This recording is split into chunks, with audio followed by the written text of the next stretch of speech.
Welcome to my Texas kitchen. I'm Susan Apple, and today I'm making chicken noodle soup.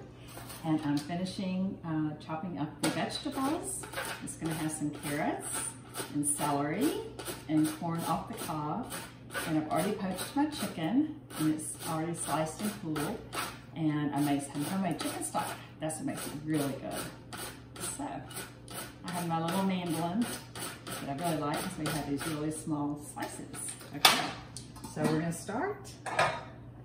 And I'll turn on the heat to like a medium. And I'm gonna start this delicious homemade chicken stock. And when I make the chicken stock, I don't put any salt in it. And then later, I can add salt. So carrots are first. And next, I'm gonna add the diced celery. Now, I'm gonna add the chicken. And like I said, I poached the chicken. I cooked these separately than the homemade chicken stock. And so I cooled and diced these. So I'm gonna cook these for a medium for about 10 minutes. To add the corn to the chicken noodle soup. And I have these delicious egg noodles from Kubi's. They are super good. And so I measured out 2 cups of them. I'm gonna add that. And I'll give this a little stir. And I'm gonna continue cooking this for 5 minutes. And I'll add about a teaspoon of salt.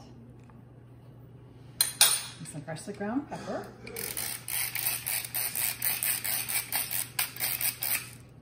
And here we go. Okay, I'll give that a stir.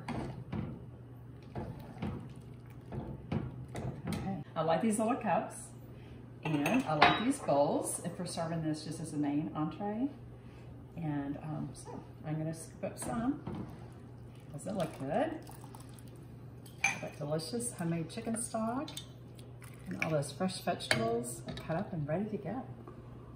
So, okay, well, thanks for joining me, and please remember to like and subscribe so that you can get a new recipe every week. Thanks.